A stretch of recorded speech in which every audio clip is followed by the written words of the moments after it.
Thank you very much.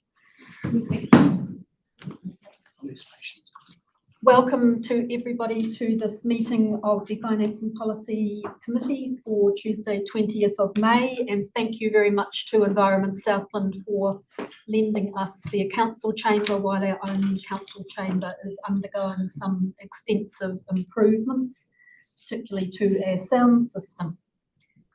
Everybody will have noted the sound system in this chamber is extremely good. Thank you very much, Environment Southland. Welcome also to those who are joining us on live stream today. Sorry that there were a couple of minutes delay in the commencement, but welcome to those joining us on live stream, and also to those who are zooming in for this meeting as attendees. A number of our executive leadership team are on Zoom, as well as Mr. Stephen Lewis, the chair of EIL. So welcome to all of those attendees. And thank you all for all those who are members of this committee for being present today with the extra travel and parking issues involved at this venue. And thanks to Environment Southland for making the parking situation a little easier today also. Moving on, I have apologies from Mayor Clark and Councillor Bond. There's also, I believe, an apology from Reverend Cook. Yes. Are there any other apologies? If someone would like to move, thank you, Councillor Campbell, Councillor Dermody. All those in favour? Aye. Now, the other thing, having thanked Environment Southland for the use of the chamber, I do just have to run through a few details for health and safety reasons in this chamber. So the evacuation procedures, the exits are here and out the door that you came into the building. The evacuation point in the event of an emergency is in the car park outside, which I'm sure you're all very familiar with. The toilets are through the doors straight opposite me. There are also other toilets, I believe, in the foyer area. Moving on to declarations of interest. Are there any declarations of interest from anyone today? No, thank you very much for that. There is no public forum today. I will say welcome also to in-person attendees from our holding company who are with us for this meeting. We'll move on to the confirmation of the minutes of the Finance and Policy Committee meeting held on the 18th of March 2025. If someone who was present at that meeting would move. Thank you, Councillor Campbell. Councillor Pottinger. All those in favour of those minutes as a true and correct record? Aye. No one against or abstaining? Thank you very much for that. We'll move on to the tab 5, the Q3 performance report for 2024-25 and the Great South update. Patricia, were you going to lead that off? I was actually going to ask Charmy to come. Charmy, she can start with her presentation. Then Charmy, take questions. CEO of Great South, thank you very much for moving to the presenting area. Thank if you would like to. Don't just plug in. Play. Sure.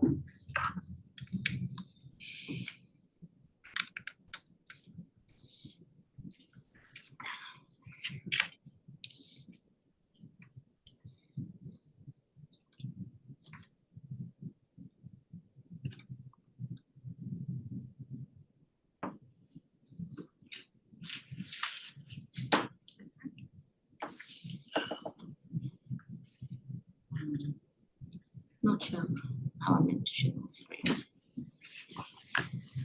I think we've got someone just coming up to assist you, Charmy. Oh, thank you.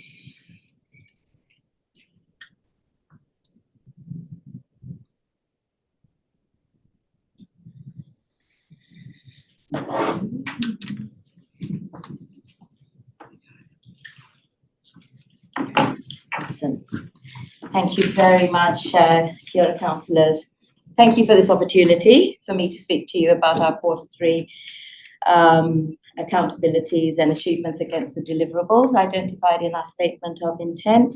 Firstly, however, if I may, Madam Chair, I would like to thank the Council for the confidence displayed in Great South when you voted to maintain our funding at the level indicated in our letter of expectation for next year. So it really is a welcome decision, and we are extremely grateful.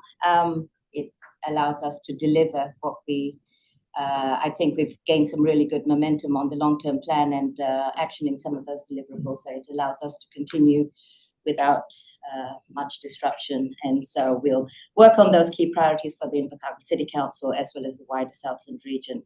So I'm conscious I only have 10 minutes and I'm going to whip through what we've done since this is my third sort of presentation against the SOI. You'll be familiar, and you will also receive the Q3 accountability report, which gives you an update on all of the 40 KPIs that we're measuring against. So really few quick slides just to touch on some very key high-level outcomes that we've been able to establish, and of course looking forward to the last quarter.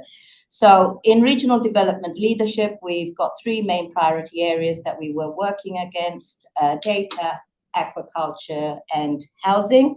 So with the data, what happened in the last quarter was we've got another economic report, a quarterly report completed, and it was distributed. We've also updated well-being information on Dish.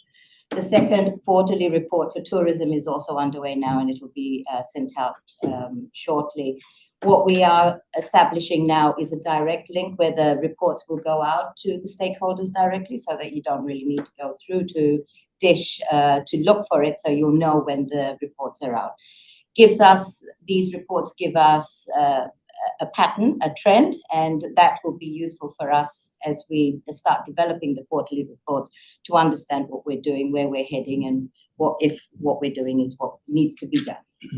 So in aquaculture, Bobby's progressed really, really well. She's got 41 one-on-one conversations that she's had. So far, 9 themes have emerged on areas of further investigation or focus. The draft plan will be ready by the 30th of June, and thereafter we'll go into stakeholder feedback, community engagement before it is finally adopted or changed, whatever the outcome may be. Housing, I'm assuming that councillors have received an invitation to the Regional Housing Forum on the 12th of June. We're very excited to bring that in partnership with Waiho Pai Runaka, and they're going to be opening up their Kainga housing that is on their property. We're also building the Build Southland website, and we hope to launch the website at the forum as well. So we're very excited. I think we've already had quite a number of interested parties RSVP. I think the number is going to expand, be greater, much greater than what we originally expected. But we're working with Waiho Pai Runaka to make sure that we can accommodate everybody. In terms of regional promotions, so much has happened in this space, actually. You would have seen the accountability report, and it is quite long when we had quite a few KPIs as well under this area. It's an area that is gaining momentum ever since we had tech conference in August last year. The profile for Southland has really been elevated. Out of the activities that have occurred over the last quarter, though, what has been most prevalent has been our association with Minecraft, the movie, and as well as the launch of Aotearoa World in Minecraft. We've had, as a result of that work, we've had 9 famils of international influencers down in our region. And of course, you need to remember that Invercargill is our hub for the region. So people come here first, people go out of here most often than not. The hardest geezer, I think, in terms of Invercargill City Council, the hardest geezer's campaign probably would have been most prevalent because I'm not sure if the councillors are aware of Ross Cook, who is running the length of New Zealand as we speak. And he's on the 3,000 kilometre Te Araroa Trail. and he started his journey in Bluff, which was absolutely fantastic because normally it's Other way around. other way around. That's right. And so just turning that narrative and being able to showcase us first has been amazing. We've also gone through the Maurika Southland Destination Strategy and identified the implementation plan, well, reviewed what has been implemented actually. So if you look at some of the stats up there, so about half of the projects have already been identified, completed, or has been embedded as business as usual sort of work programs for Great South. A further 21% of projects are actively in progress, and about 9% are undergoing initial investigation. So now that we have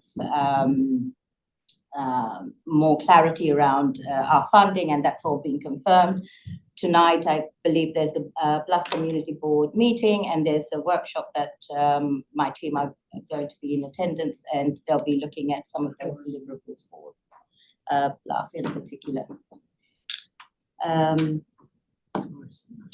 Right, business support very quickly. Very happy to report that Great South was able to secure the contract for regional business partners for a further 2 years, and that has been really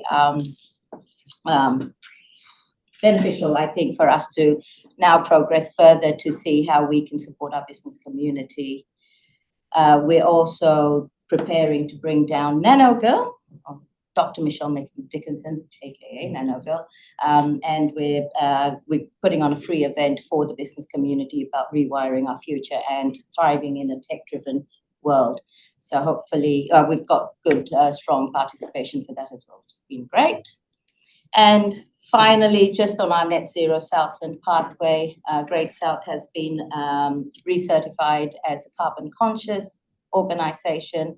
And out of interest, our carbon decarbonisation journey has enabled us to have about $60,000 in savings every year through the electrification, double glazing, savings on heating, electricity, and so forth. So it really is, for us to be able to drive this on behalf of the business community in Southland, it is important that we are walking that talk.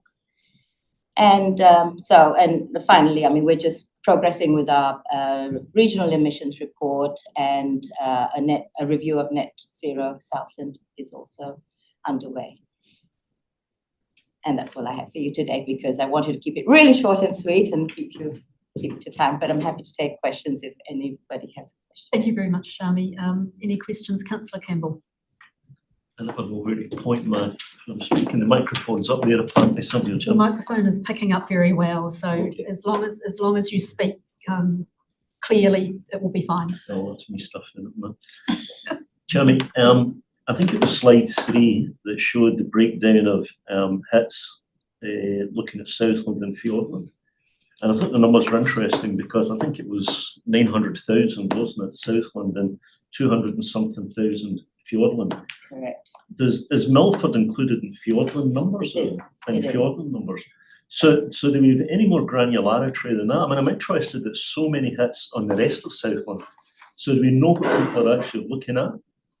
Well, I can get you some more details, Tom. What we've seen with all of the promotional campaigns that we've been doing is that Southland has been getting a lot more, like as in Invercargill as a hub, and the wider Southland region, and Fiordland is particularly Fiordland and Te Anau in that area. We've been getting here a lot more traction than what has been preceded before. So what we are seeing is that nuance that we wanted to push, that Invercargill is the hub, is actually getting through now. So coming in here, a lot more visitation here, staying here.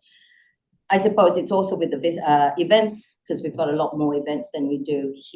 We have a lot more events here than we do elsewhere in the region. So that's also been part of it. But a lot of these families have been, especially with tech, because it was held in Invercargill, the conference.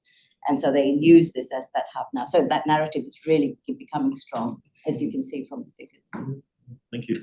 Thank you, Chami. Councillor Dermody, you had a question. Yeah, thanks, Chair. Thanks, Chami, for your report. Just a couple of follow on from Tom's focus on the FMLs and the hits. So, to me, that's activity reporting. This is what's happened. So what's the so what? So how does that translate into what's next for how Great South will leverage that interest in Southland to actually ending up in people coming to Southland, jobs in Southland, those sorts of things. And that's the next stage of the plan, Grant. What we will do now is establish the statement of intent, which will identify the so what from what has been happening now. How do we leverage that traction to enable us to get the greatest benefit? That will then come back to the councils, obviously, for your review. Happy to do a workshop with you as well to ensure that that's the pathway that we need to take. So understanding that the work that we do is often seen a year or so, 18 months to actually get visitors down here. And I think the work that we started maybe two years ago or so is just starting to build that momentum now. Are we on the right track? Do the councillors and our shareholders want us to go down this pathway? What is that evidence? And are we going to be able to deliver on that? How are we going to track that and so on? So that's the piece of work that we're working on now before the end of June, so that we will have that available, raring to go for the 1st of July. Okay, so if I may, secondary. So with that coming back to us, will Great South propose what a measurable outcome would be, i.e. this will end up in an increase in visitor numbers by 10% in South? Yes, we can. That is correct. That is what we're aiming to do, and that's why data and Dish was so important, so that we could get those numbers and have that visibility and have the right information for decision making. Yeah, and because for me, that's where the rubber meets the road around the investment. It coming back to economic development, which is growth, which is jobs, which is second, if I may, Chair, just around the regional deals, and I think it's on page 18 of board books, or page 3 of your key performance report. Again, it's around measurability. So what would be a realistic target that Southland could expect to get out of regional deals? And I know that the Taranaki region during the COVID era got something like 4 times as much money as Southland out of the government, central government, for investment in their community, right, on the back of the change in policy around oil. And, my information tells me that we miss or undershoot in terms of what we get from central government through things like some regional deals and funding applications. So what I would like to see is actually an actual target, so that we're aiming to get $10 million of central government money into Southland for regional deals, or something to that effect. So I suppose for Great South, what I'm looking for from that next statement of intent is, what's a realistic goal for us to expect? It's got to have a bit of stretch in it. Mm-hmm. But what's a realistic goal, so that when we can know whether we've underperformed or we've overperformed in terms of what we're receiving from central government, because that money really makes a difference in our communities. If it's an infrastructure, if it's in other projects, it makes a big difference. So I think we need a target on that just to make sure we're getting our share, and if not, why not? And we can then hold accountable, some of the MPs around, well, why aren't we getting our share of those regional funds? Sure. Just before Charmy answers, it would need to be a flexible target, because of course the government can announce at short notice that they are opening a new fund that we were otherwise unaware of. Charmy. Absolutely. Look, the regional deal, as I understand it and what we've been told from central government, doesn't necessarily include funding coming to any specific place. It could be that they're going to offer incentives, they're going to enable infrastructure through regulatory changes, so on and so forth. Our understanding also, Grant, just on the regional deals piece, is that we are unlikely to be the first one off the rank, because they're going to choose one region for the first one and then 2 more regions the following year. We've received a communication from DIA saying that the decision hasn't been made yet, so on and so forth. But I'm really happy to work towards a target that the council is happy with, that we could work to, understanding, of course, the limitations of what we can do in terms of decision making from a central government perspective, but happy to look at that.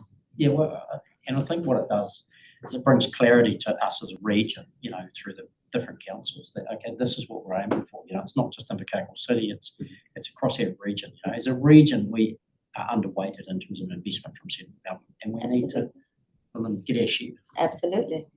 I totally support that. My team totally supports it. And that's why we do the advocacy, why we go up to Wellington and say, why aren't you? We know what we want. Just support us, give us a little support, that's it. Yeah, I think we can come behind you collectively Correct. and work together to get that funding. It's not just a great sale. Absolutely, yes. But it's certainly the ideal to have a regional agency who is fronting that 100%. Coordination. on a coordinated basis. Yeah. Thank you, Shami. Now I've got Councillor Boyle next, then Councillor Pottinger, and then Mrs. Coote. Any other indications of questions? Sorry, that's right. Oh, sorry. I thought Councillor Boyle. you dismissed me. So I wanted to work Kids Zone, and we know that it's topical and all those things. Mark reports that this was successfully delivered in July 2024. 25, yes. Yes. So does a successful delivery mean it was successful in the way it happened, or in the actual budget and accountability and all those things? That we delivered it. Yes. And that's, so no health and safety issues. Right. Community was engaged, delivered the community outcome that we kind of like wanted. Accountability in terms of financial. So what happens with Kids Zone is generally you've got to front the cost, Yes. and then you've got your ticket sales. Yeah. And that over the years, what we've seen has been very varied depending on the weather. Yeah. If the weather's good, door sales come through. If the weather isn't, then it doesn't necessarily. So that's, I suppose, the main factor why it hadn't really been a profitable Right. or even a break even. It's very hard for us to be able to identify how many. We roughly know over the years that we've done it, around about this many tickets may be sold on the day. But also with the economic downturn, corporates weren't buying as many, and so therefore some families weren't getting as. I understand that. It was just said it was successfully delivered, and it's just in terms of it was delivered and. It was outstanding. It was outstanding. It really was, and it's something we hopefully we can continue. But I just wanted to make that, just to clarify that. Thank you. Thanks, Shami. Thank you for that. Councillor Pottinger, you had a question. Yes, two questions. First one is regarding housing, and the second one is sort of combined between emissions and energy generation. So the first one around housing is Great South talking with the developers of Te Puawai and the other development, 47 House one that's going on in Chesney Street. Are you, because obviously the Te Puawai 600 odd houses, a whole suburb. Are you talking to them, or? We have been talking to them, but not into the extent that we're going to be, supporting them to deliver. So what our role is in housing is to facilitate as far possible as we can to make it easy for businesses to do business here. And that's really the conversations that we've kind of like had. Bobby's had a conversation with Te Puawai. The other one I'm not sure of. Ian, sorry. Yeah, no, there's a couple down there. Okay. I have been Great South has been approached by another developer who was looking at some, where was it, Down Q and Rockdale Road. Because you've as got well. your whole assessment planning strategy. Correct. Yeah. Right. The other question is regarding emissions and energy generation. So are you, is Great South in conversation with AB Lime? Now they're in a bit of a quandary. They're just put a 1 megawatt generator on their landfill, generate electricity from biomass. Now council, along with them, we're being stung $63 a tonne for ETS. Penalty for sending product that is being turned into electricity. Now, are you actively talking to these guys? Because a megawatt is substantial. It's anywhere on the spot market between $2.5 to $6 million worth of electricity. Now, obviously, you've got two things: emissions, which if we're turning biomass into electricity we shouldn't be paying? And the other thing is, are you working with them on their plans to do more generation? I couldn't answer that. I will have to speak to Steve. He's not here at the moment, so I haven't got an update from him. Back next week, but I will get back to you on that one. Just make a note. AB line. Thank you, Charmy. Okay, thanks. Mrs. Coote. My question is really in public housing I have an interest in, but I think it's fabulous on the work that's happening up at Marahipi Marae and the Papakainga. But what I'm really interested going forward is what's in the pipeline for housing development and housing support or facilitation. Really good question, Pania. So right now we're hoping to make it easy for the market to actually come here, supporting them with understanding what are the support services available, consenting wise, who do they need to go to see, what do they need to do, providing that facilitation if they so require it, any geospatial information if the councils or private businesses are asking us for it, that sort of area. We're trying to, through the website, we're trying to bring all of that information into one place, and from that one place it will then link into the various sort of different areas that they may need to go to. As far as we've discussed for this year, that's kind of like where we're at, so we need to look at what the next steps would be and how further we can progress to support some of those developments coming through, tying it back into the diversification strategies of if we're getting more people in for aquaculture or for agriculture or for tourism or any of the industries that may come through, how do we support them with that? So that conversation is still happening. Thank you. Thank you very much, Charmy. That was a very useful update. No other questions from anyone or other comments? Thank you, Charmy, for making the time to be here. It was good to see you in person. Thank you very much. You're always welcome. Thank you very Thank much. you. Appreciate it. Look forward to next Have a good time. afternoon, everybody. Thank you very much. Okay, we're now moving on to, the recommendations. There are 5 recommendations and then a further 6th recommendation to council. Two. Sorry, looking at the wrong paper. There are 2 recommendations. If someone would like to move. Councillor Ludlow, can I have a seconder, please? Mrs. Coote, thank you very much. All those in favour that we receive the report? No. Thank you. Aye. No one against or abstaining. Thank you very much. Okay, we will move on to tab 6. Patricia. So I'm going to present it from here, but I'm going to ask Adina, Rhiannon and Jamie to come to the table, so they will be able to answer the detailed questions and I will provide the overview. Thank you very much. Welcome to the table, all 3 of you.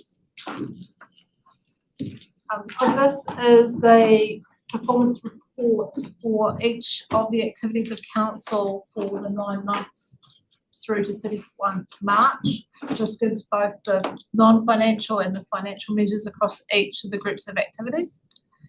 As you can see through that report, at present we are meeting 58% of our performance measures are either being met or are on track. We have a further 13, which is 12%, that are being monitored. So they're currently what we would sit on watch. They are orange, and we have already identified that 9% will not be able to be met this year.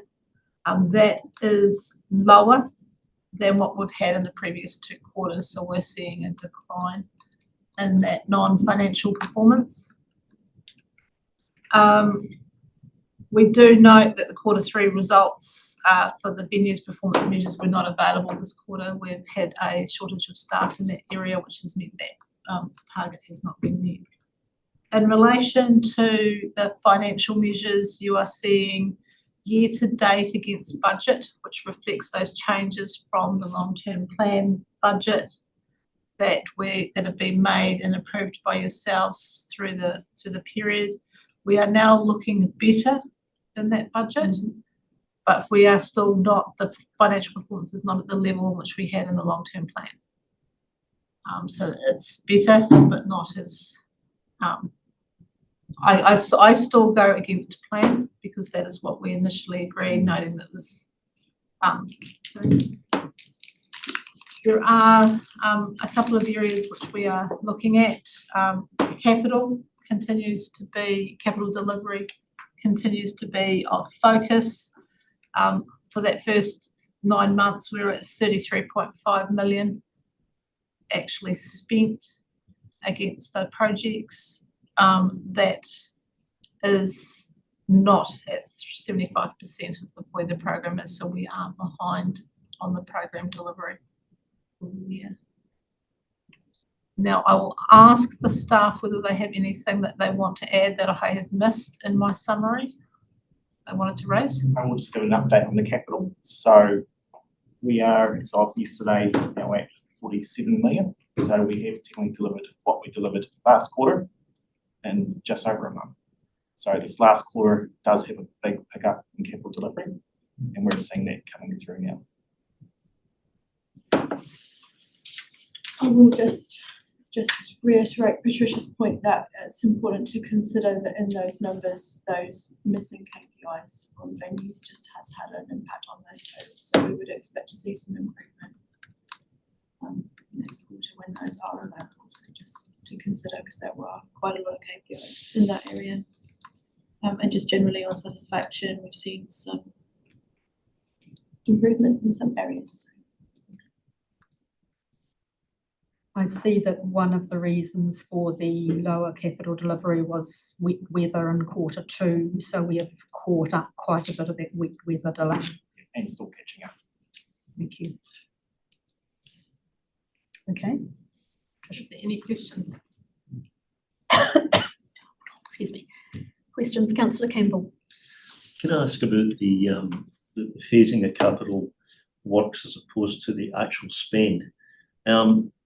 The spend tends to be back-ended through the year. Is that because invoices catch up, or is it because there is actually an increase in work at the back end of the year? It's a bit of both. So particularly in the roading space, they are always heavy in the second half of the year. As the summer months, they get out there and do a lot more sealing and that sort of stuff. Some of it is to do with planning, so likes of the museum. So just start walls going up now, so some of the bigger expenses are this end. The end goal is to have a continuous program over the year, and we are still working on getting that, so we're not so heavy-ended at the end, it's a bit more spread out. But it depends on what programs are in and what's planned at the time. So sort of through your chair again. So just from that explanation, it sounded more physical than invoicing. It's not just a matter of everybody catching up with invoices at the end of the financial year. There is actually more physical work being done in the second half of the year compared to the first half. But for this year, yes, definitely. And that's not usually the case? So because we do year-end accruals, we're generally putting 4 months worth of work in this last quarter. That has an impact when we get to the first quarter of the next year, because the bills we would normally get in July have already been taken into account. Certainly for physical program, there's less done during July, August, September, and I think from about October, if there was an infrastructure person going to come out from, I don't think everyone's on. Roading is certainly October through to about March, because we need the right weather conditions. You don't want to put roads down while it is wet and cold, because they don't last. So we do find that based on the weather, we're low, it's towards the start of a financial year, and it ramps up and then starts to peter off. Large build projects that we've had in the last couple of years, it just depends on where they are in that program. At the moment, we're in some chunky parts of the museum build, where we've been light earlier in the year. Okay, thank you. Thank you. Councillor Pottinger. My question is around satisfaction. We have a section there, satisfaction. Now, sorry. It's the song Satisfaction. Okay. recently we've had Mr. Nigel Hewitson speaking to us, and obviously very unsatisfied ratepayer. Now, how does something like his case measure quantifiably against someone ringing up on a phone, you know, with a block drain or something, you know, because obviously his case is quite substantial. How does that impact, you know, say that area of council, even though it is only one person? I'm not sure whether we have the right staff here to answer what's largely an infrastructure question. Do Patricia? It's really Helen on regulatory. satisfaction should better answer. I can speak in general terms rather than on that specific question. So this is the resident survey alone. So it is the answers to those questions around satisfaction for the KPIs that were adopted at the time of the long-term plan. It doesn't incorporate feedback provided via other channels. It is an independent survey that's run separately from council. So, well, the reason I asked it says satisfaction with, as well as consenting process, you know. yes, and so And obviously- all of those surveys are done through the resident survey. Right. Yep. So does it feed in at all, or we just take satisfaction? I can't answer specifically as to whether the individual that you're raising has responded to the survey. No, but we don't take it ourselves and No, it's physically totally, admit it. It's done. it's independent. Right, yeah, okay. No, that's answered the Answer the question. question? Yeah. Thank you. Councillor Dermody, you had a question. Yeah, a couple of three actually, Vicky. Just on the back of these questions. So where would we see, you know, those sorts of customer feedbacks and others through a customer satisfaction survey if it's not in here? So if someone doesn't fill the survey out, but they come through a public forum or they ring a councillor, you know, what's the process so we can get an overall view of what the customer satisfaction or ratepayer satisfaction is? Well, Chair, I might speak to the specifics that Councillor Dermody is raising, and then Trudy may have a view more generally on customer satisfaction. If we have feedback that comes through the resident survey, obviously that is reported quarterly as part of these KPIs, and as I said, that is done via an independent organisation. If we have feedback on satisfaction that comes through consultations and engagements, then you receive all of those as submissions through those processes. Public forum is another process again, and all of those channels are separately provided to you.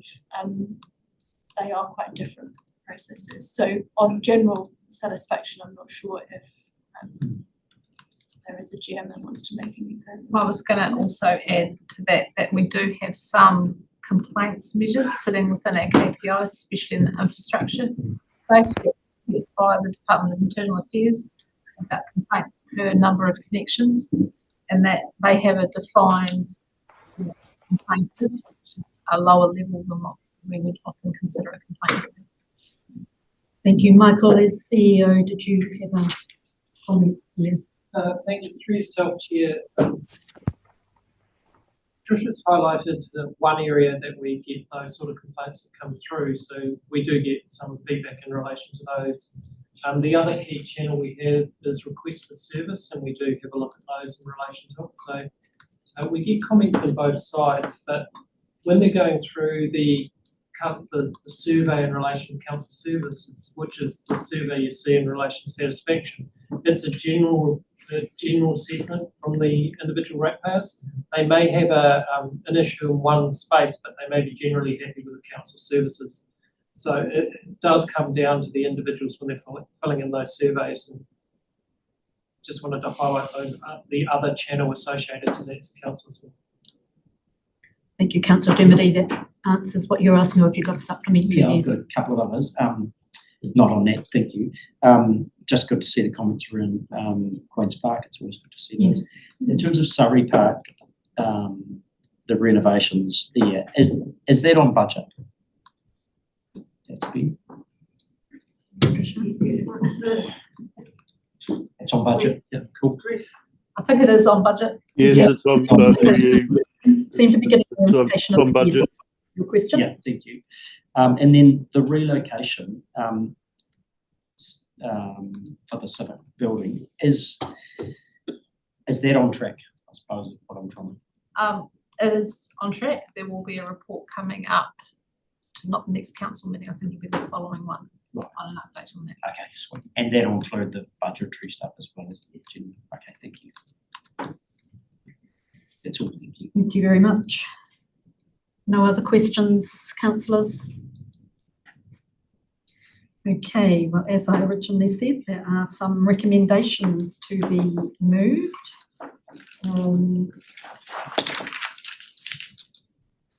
Receiving the report, noting that 66 of 133 of the performance measures are either met or on track, etc. Noting that Q3 results for 18 venues performance measures are not available on this quarter.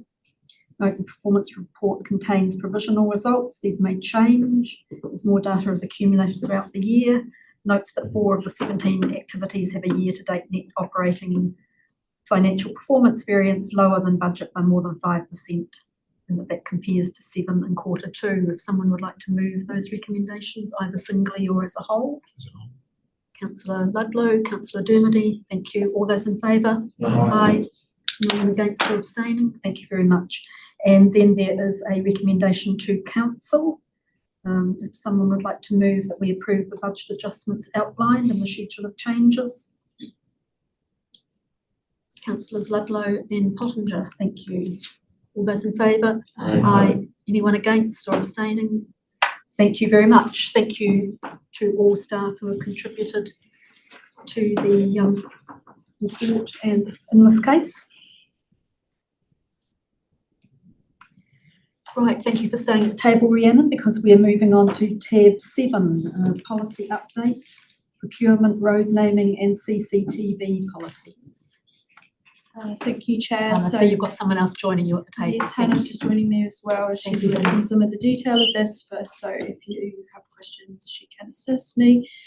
So yes, some important policies that we're bringing forward, but all minor updates in the bigger scheme of things for these policies. They're all existing policies which we're recommending some improvements for.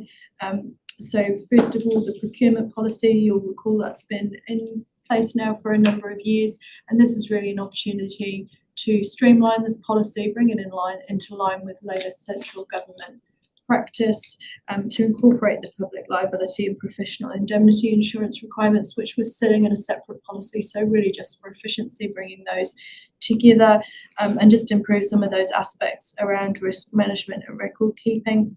It just also notes a bit of a change in that social procurement area, noting that we've been recording information around local business, but in that maturity journey around procurement, we're recommending really getting some better data around the other aspects that were discussed by Council at the adoption of the last policy of climate change and diverse employment, and that'll really put us in a good space going forward.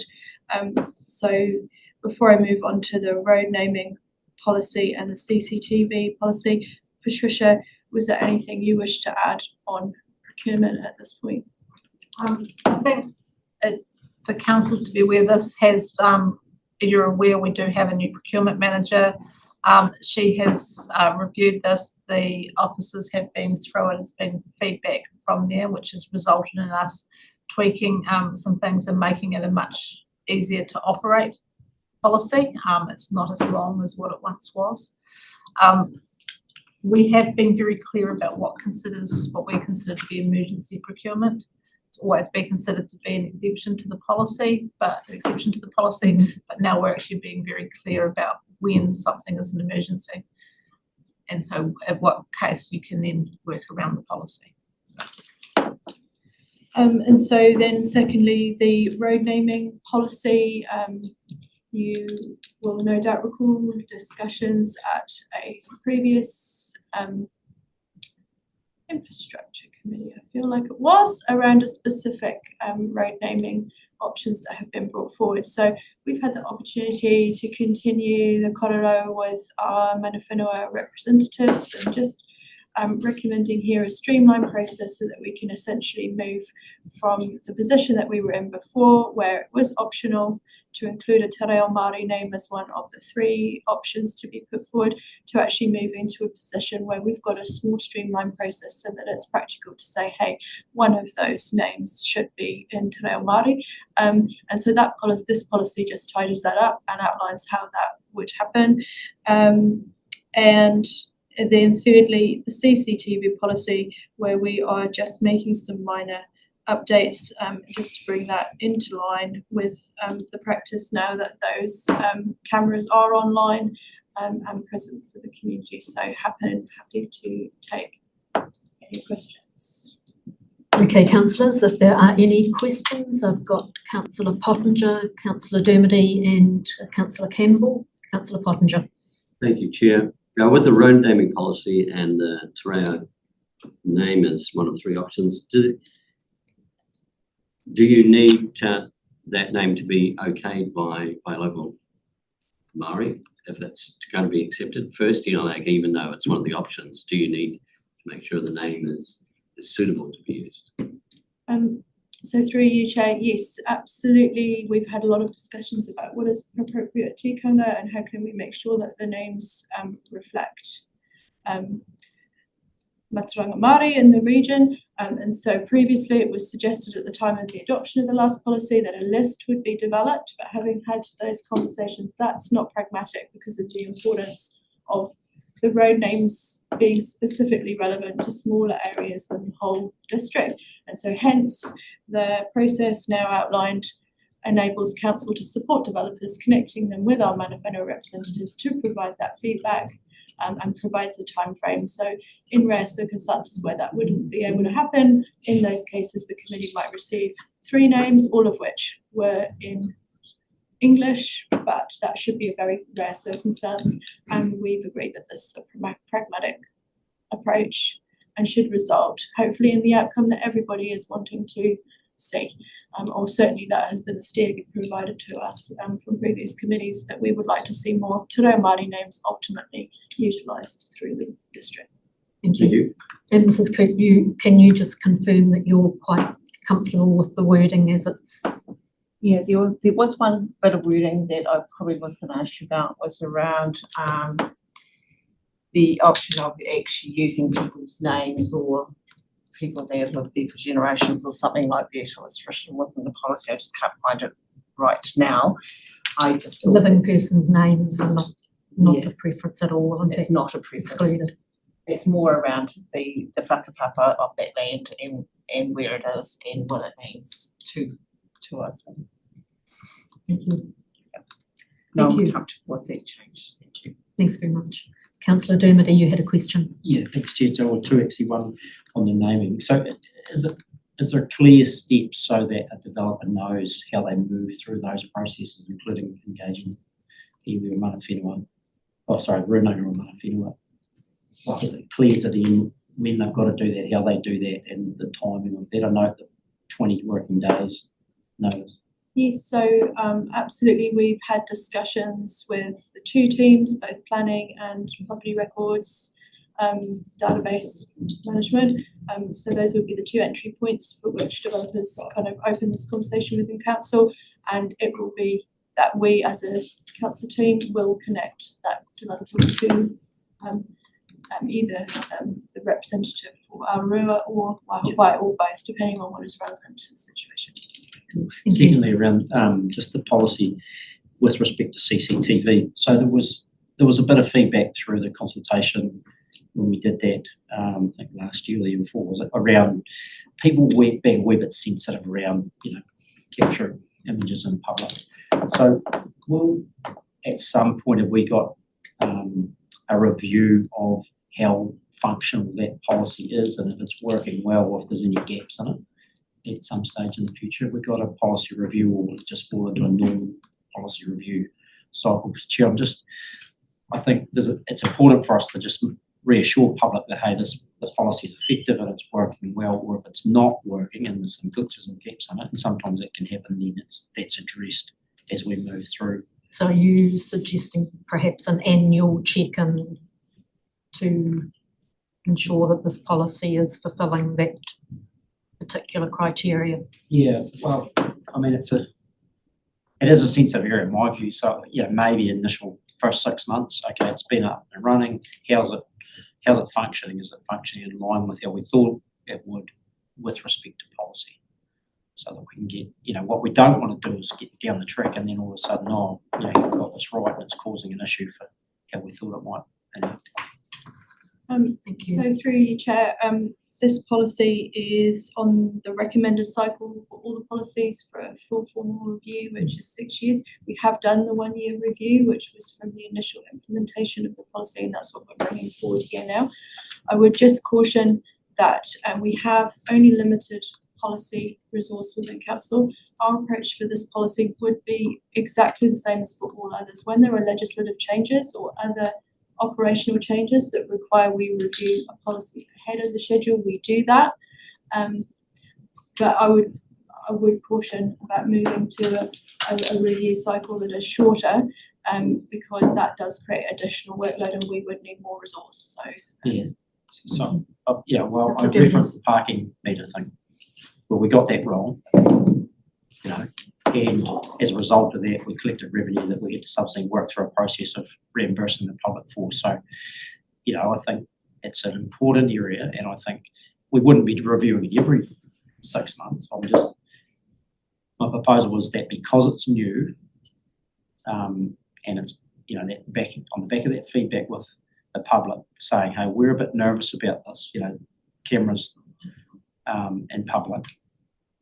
How are we giving them confidence, hey, this is working well and the policies are robust in terms of how they're meant to be enacted? I'm not suggesting we review it every 6 months. So, Councillor Ludlow, you had a comment. Yeah, so the sensitivity is about people being on camera in a public area. And there's a degree of get over it because you're in a public area. The monitoring that we need to have in place is to make sure that only the correct authorities have access to it. So how do we know that if we don't review the policy? You're not going to find out by reviewing the policy. You're going to have to find out by an audit. You should know who has access to a system, and because it's all run through a computer, you can check to see who has access to it, and it should only be police, not official police business. And every accessing should, when people are going back and looking for something, for example, the person who was accosted within the CBD area at the weekend. Okay, so how does the policy, what does it say about how quickly police can get access to that, for example? Well, I have it, Grant. It's at the station. Do they? Yes. You know that? Yes. Absolutely. I can confirm that. Before there's a lot more conversation, can I just point out that we have one of our ELT team on Zoom who may very well have quite useful input on this. Trudy, if you would like to say what you're able to, that would be useful. So just to try and clarify, Councillor Dermody, it's not the policy that guides the audit function that Councillor Ludlow's talked about.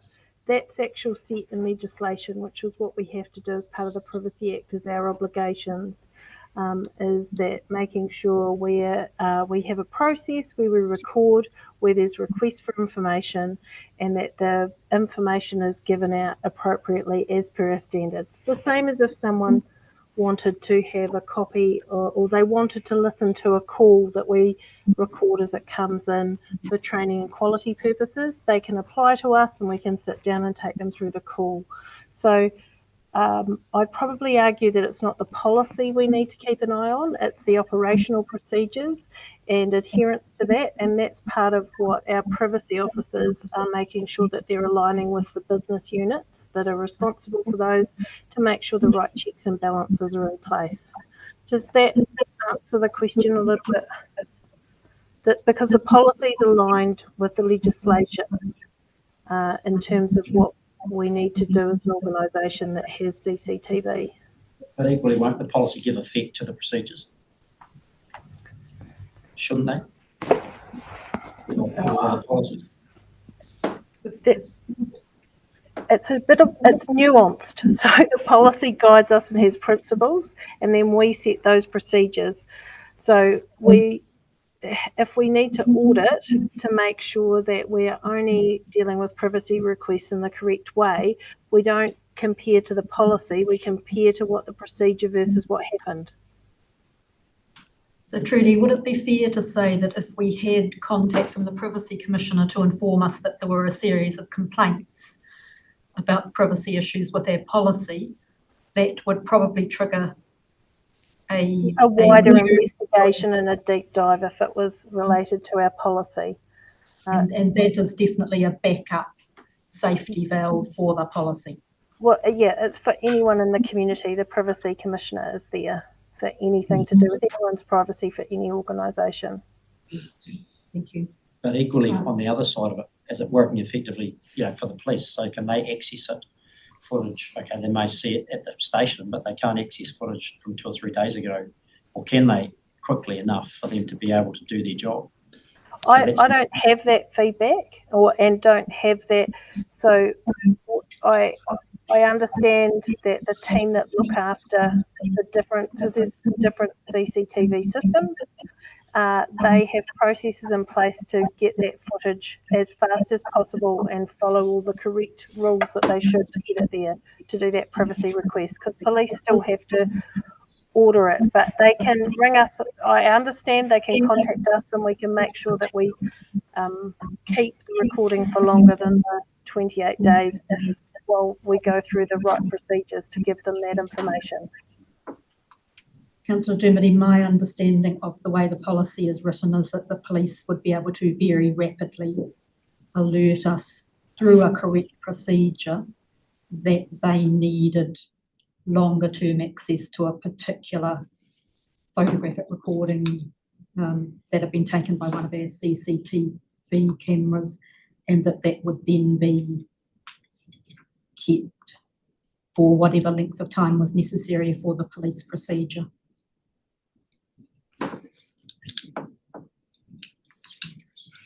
Does that answer your questions for the moment? It does, yeah. Thank you. Are there any other questions, councillors, about any of those policies? Otherwise, Councillor Campbell. Okay. Chair, I'd like to talk a little about social procurement. When I read the paragraphs on that, and when I look back at what we're being asked to approve, we don't seem to be asked to asking to approve that specifically. I've got concerns about it. I know that council has the right at the moment, very much by exception, to consider those matters when we're thinking about procurement, and there's one very obvious one that we considered recently. I think when you start to codify that, the expression that comes to my mind is, the road to hell is paved with good intentions. I would take it as being, almost as a euphemism for, accepting an increased cost. And I wonder whether even by going out to companies, when we invite them to bid for work, to be asking them questions like whether the business records diversity employment data, whether the business monitors its carbon impact. And I noticed that we say that the policy focuses on monitoring social procurement data regarding financial policies before moving to implement social procurement, waiting in future years. So it takes us down a particular pathway. I feel uneasy about that. I think it leads us to accept, increased costs. I prefer what we have at the moment, which is that we have the right under the policy to consider in exceptional circumstances social matters, rather than by asking businesses specifically to comment on those things, which I think will scare businesses actually. So I have concerns, but what I really wanted to point out was that when I look at the recommendations, I see nothing that actually asks us specifically whether we support that. I think it's a major change. I think for council to accept that we're moving towards social procurement would be a very significant step change for council. And I think it's kind of, I don't mean it's intentionally buried, but I think it's kind of buried in the document. And I think we really should have the opportunity to be debating and voting on that specifically. So, okay, Councillor Campbell, Trudy and Rhiannon might both have a comment here, but Rhiannon, I'll take yours first. Yes, just to speak to your specific question, Councillor, it's intended actually as a step back from where the previous policy which was very much allowing for social procurement. It hasn't actually been utilised. The policy doesn't change that it still allows that it could happen, but it notes it hasn't been utilised in any except the rarest circumstances.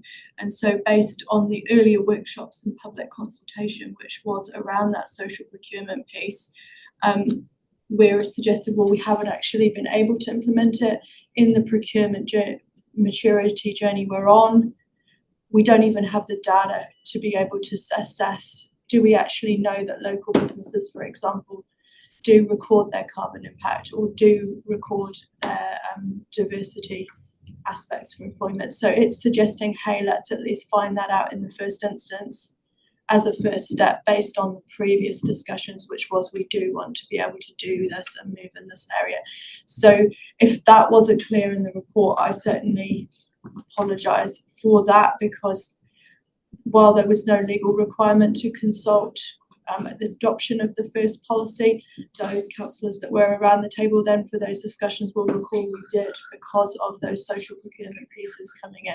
So that's the reason for the wording of the report. Is actually intended to be a step back from the position that we're in at the moment and really manage expectations that we are not really in a position, with the exception of we do have some data around local businesses to implement social procurement. So pass to you, Patricia, for any further. So the other aspect is in keeping in line with government procurement regulations. Social procurement is much more significant impact in other areas of the country. We need to keep in line with that, and those councillors that were around the table, as we've received some central government funding for certain projects, will know that that was a key part of that as well, me a couple of years ago. So we do have to keep those, get that information. And in fact, in relation to carbon, this is us making sure that we can get the information. We know if our suppliers have the information in case we actually do have to start reporting our carbon usage as a council, as that's where we can see that reporting may end up going. So I agree with Rhiannon, this is a step back from where the policy was written, which was sort of indicating we would use social procurement much more than we have. At present, I think we have probably only used it with one contract, maybe two. So that doesn't mean, can I ask you, it doesn't mean then that every time something goes out for tender, businesses will have to ask those questions, like what are you doing about carbon and what are you doing about diversity and so forth. We will include that in our request for tender. And Rhiannon's probably got a better answer. I think we're going to add it on that, can you please provide us that information if you have it. So yeah, and even we're not even going quite that far. We're simply saying at this point, do you collect it? We don't even know whether how many of our local businesses, for example, particularly, collect carbon information. That will then give future councils for the next procurement policy the ability to say, well, what's most important to us? Because, for example, local smaller businesses may be less likely to monitor carbon. So if you can weigh up, well, what's most important to us? At this point, we don't even know who's got the data. So we're not asking for the data itself, we're just saying, do you collect it? Thank you, Rhiannon. So Councillor Campbell, can I just say from the chair, on page 122 of our board box, the policy actually says The policy allows for but does not require social and sustainable procurement in line with the inclusive procurement principles. So are you happy that sentence captures what you were saying, it allows but doesn't require? It then goes on to say council will work towards enabling social and substantial procurement to support community wellbeing outcomes with a particular focus on supporting local suppliers, supporting disadvantaged groups and enabling improved environment outcomes. And then it says, as the first step towards this, suppliers may, not must, but may be required to provide the following. And then it talks about whether the supplier is a local supplier, whether the supplier monitors its carbon impact, whether the supplier records diversity employment data. And the policy states that gathering information that won't be part of the tender assessment process, but as a means to collect data to develop future mechanisms. Well, After having heard the staff explanations, does that wording give you reasonable comfort? no, frankly, but I mean, I'm not going to hold it up for that reason, but it does just seem to me that it takes us down a path which is a significant step change, in my view, in council policy. And I think this has been probably an inadequate debate on it. You know, what will be the implications for that? If we ask business those questions, they will presume that it's part of the tender process. I think inevitably they're going to do. Now, we might want to take them in that direction, but I think that's a big call in our part. We could find the answers to these questions by putting out a questionnaire to local business. We don't have to put it in a tender document.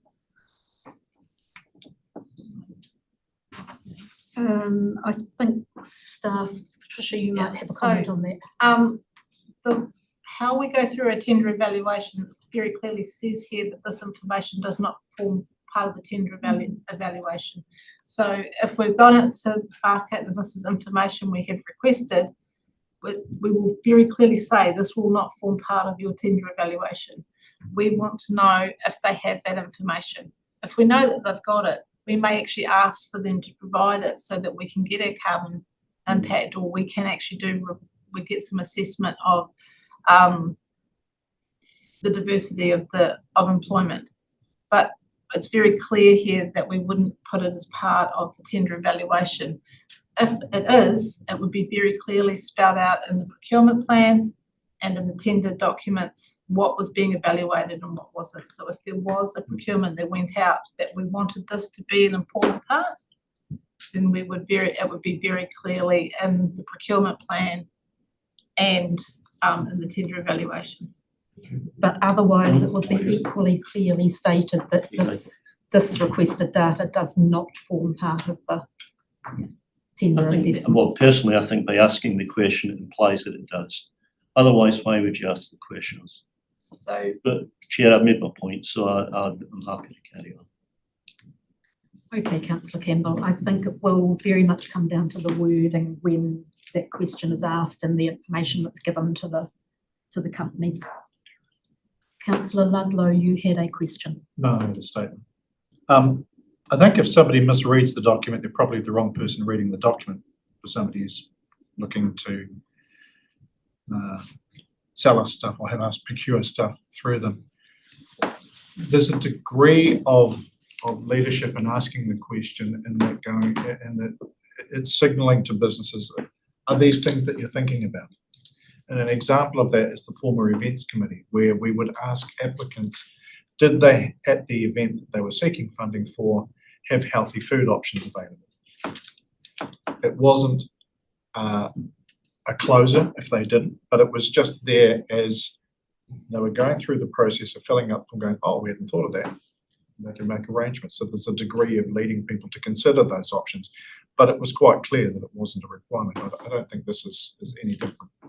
Getting people to think about having diversity options in their employment programs, or think about looking at their carbon imprints, are what we as community leaders are saying to them. Consider it. It's not crucial to our ultimate decision in who we will go with, but consider it. Thank you, Councillor Ludlow. That's Councillor Dermody. Yeah, I had a similar thought to Tom in terms of initially reading it, but I did hang my hat on the fact that it is, it won't form part of the decision around the tender, and staff have reassured that. So I suppose and staff we trust to ensure that that doesn't become the process. But to Darren's comment, when you're participating in a tender, and they're doing that because they want to win the business. So the implication is, well, that's been asked, so we need to answer it. And will we be ranked differently if we don't have that information or we don't put that information in? So I think we need to step into the shoes of those that will be tendering for our businesses and make sure they're very clear that, look, we're interested in this for a data capture piece more so than a judgment on your ability to fulfil the tender. And we need to be really clear in that so that we don't discount people who just simply say, oh, we haven't got that information or we don't want to report that information, so we won't put our foot forward the tender. We miss out on some otherwise very capable businesses doing work for us. Thank you, Councillor Dermody. That probably concludes the discussion on that particular issue, unless there's anything else staff have got to add. No, I think we can take it that the collection of this information will be done with very careful questions explained to any tenderers. So if there are no other questions on any of those policies, I'll move people back to the recommendations. Do I have a mover for recommendations 1, 2, 3, 4 and 5, which are to receive the report, receive the revised procurement policy, receive the revised draft roading policy, note the minor amendment to the CCTV policy, note that formal consultation is not recommended for these policies. Do I have a mover? Mrs. Coote, and a seconder? Councillor Pottinger. All those in favour, please say aye. Aye. No one against or abstaining? Against. Councillor, you want that recorded? Yes, please. Thank you.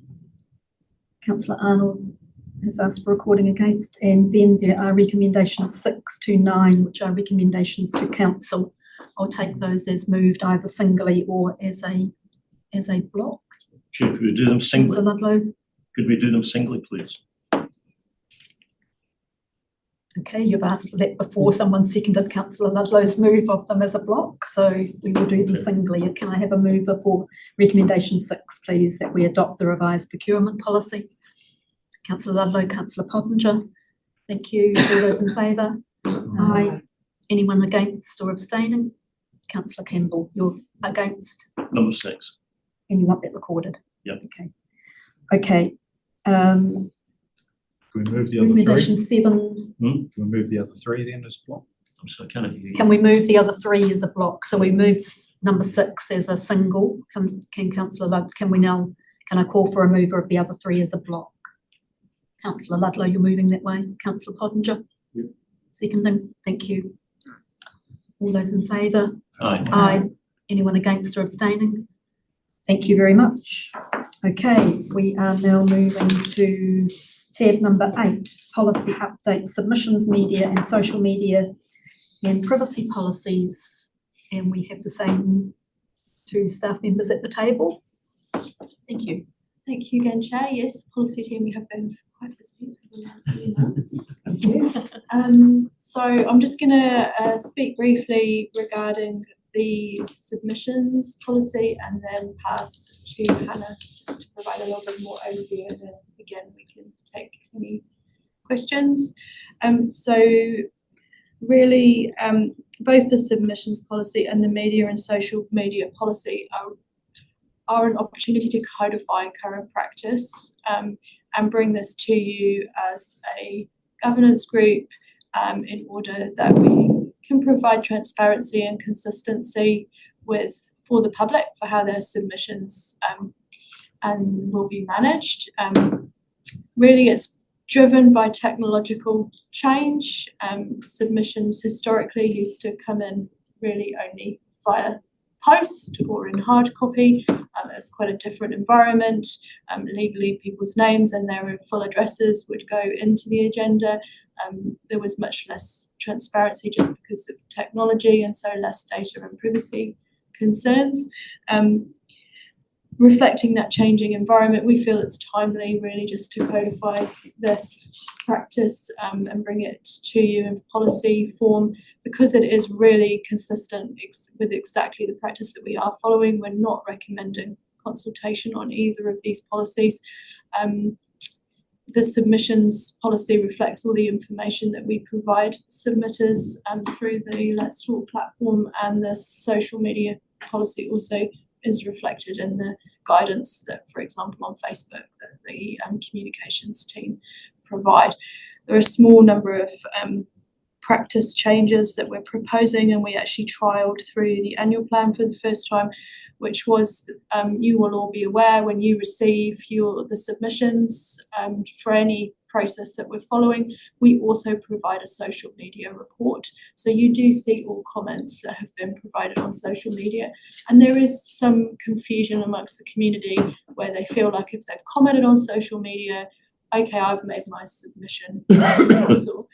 That's not actually the case. There's a formal kind of submission process from a pragmatic point of view, analysing and providing consistent information to you to help support your decision making. A submission is different to a conversation stream on a social media. Some people think they're telling council something. Some people are having conversations with friends or colleagues or whānau. So it's important to be consistent. So we trialled for the first time just the comms team prompting, hey, you've got the opportunity to have your social media comment received as a submission. Do you want that?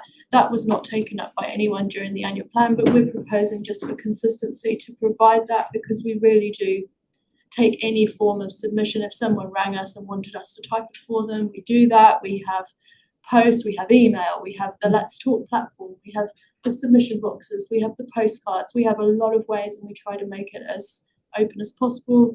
We also receive video submissions. So for consistency, recommending that process to enable people to say, hey, I want my comment taken as a submission. So that really is the only substantively new thing. The rest of the submissions policy reflects current practice. And Hannah, if it's okay, I'll pass to you just for any other introduction on the other two policies. Absolutely. So yes, the media and social media policy, much the same, and for similar reasons as the submissions policy.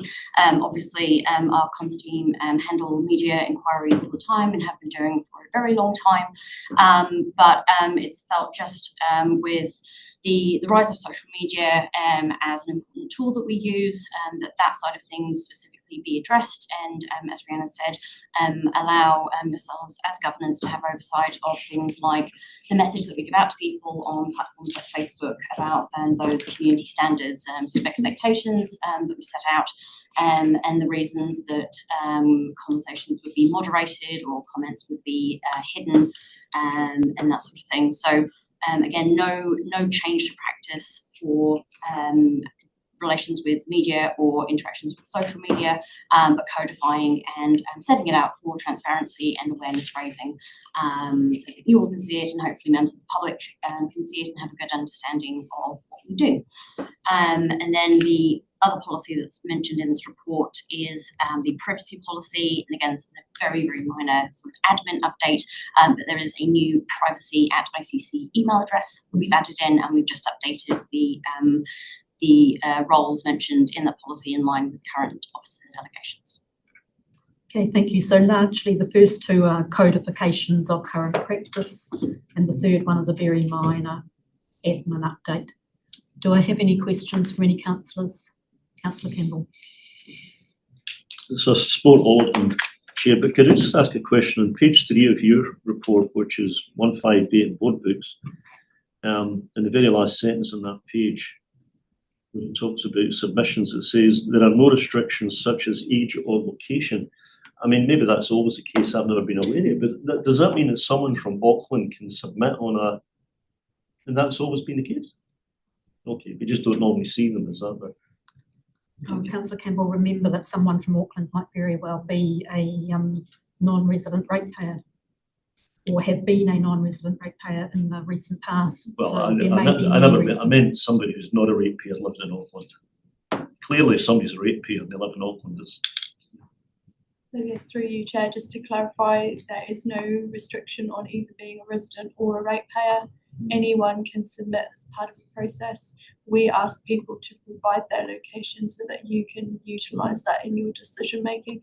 And that has been something that has come up in previous discussions on various topics. The example that the Chair raises of non-resident ratepayers has certainly been relevant for previous long-term plans. When we consulted on a wholesale change to the rating policy, not this LTP but the one before, we sent letters to every non-resident ratepayer. So there were submissions from outside the region on that circumstance. Thank you. Councillor Dermody. Yeah, it's more just a comment. I think it's quite good that staff, and I think it's comms, do try to engage people in the process. So if someone makes a comment, they give them the opportunity to come through.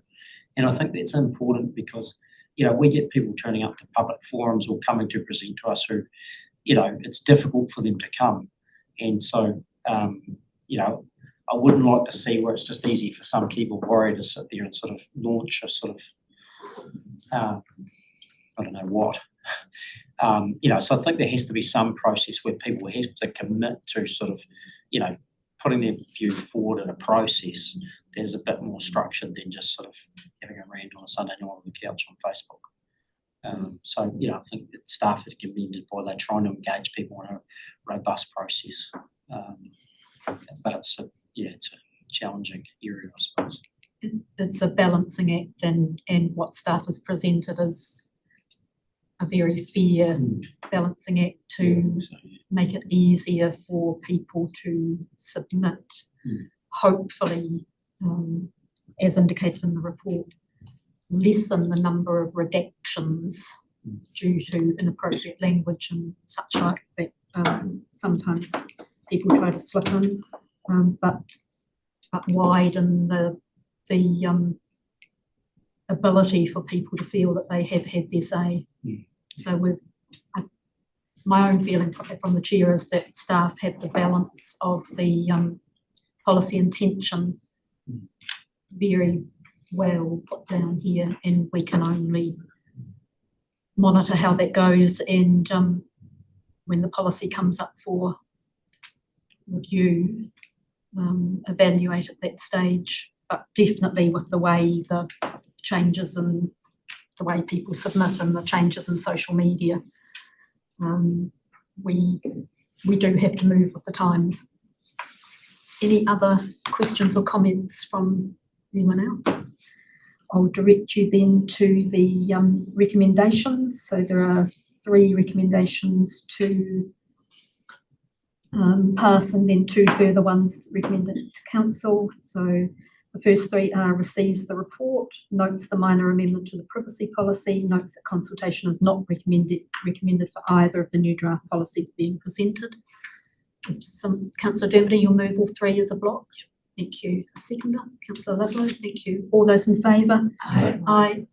No one against or abstaining. Thank you very much. And the 2 recommendations to council to adopt the submissions policy and to adopt the media and social media policy. If I can have a mover of those, Councillor Dermody, thank you. Councillor Ludlow, thank you.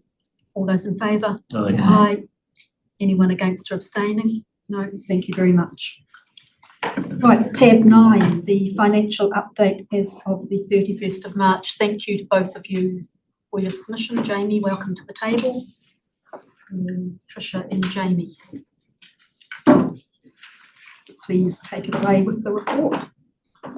Cool. I'll take the report as read. Just want to highlight just a couple of things. So the net debt balance at the end of March was 94 million. We're projecting at the end of the year will be about 110. And there's also some information in the report on how we rate for capital. So from a renewals point of view, and also from a strategic and roadmap. But in short, renewals is based on depreciation. That's how we rate for renewals. And then for the strategic and roadmap, it's through the net debt process. So whatever our borrowings, less our investments and cash, that's what drives how we rate. Thank you, Jamie. Patricia, nothing to add to that? No, nothing more there. Any questions, councillors? No? Councillor Pottinger. Just relating to a couple of the maturing loans that are due this, they matured in April this year. They're coming off at about 5.61. Are they end of life, or are they being go out? So they've been rolled into a new loan. And what's it? They're obviously the rates are more. I think they're around the 4%. We're sitting at around just in between 4s and 5s at the moment. Okay, right. So that's the trend. Thanks. Okay, thank you. If there are no other questions, I'll invite someone to move the 3 recommendations that we received, the report, note the current state of council finances, note the current net debt and treasury position. Councillor Ludlow, thank you. Councillor Campbell. All those in favour, please say aye. Aye. No one against or abstaining? No, thank you very much. Okay, councillors, that brings us to the end of the public section of the meeting. I'll now invite someone to move I'll move. Thank you, Councillor Pottinger. Mrs. Coote. Moved and seconded that the public be excluded from the following parts of the proceedings of this meeting, with the exception of the ICHL representatives and EIL board members. And Environment Southland staff, who are present obviously for reasons to do with our use of their chamber.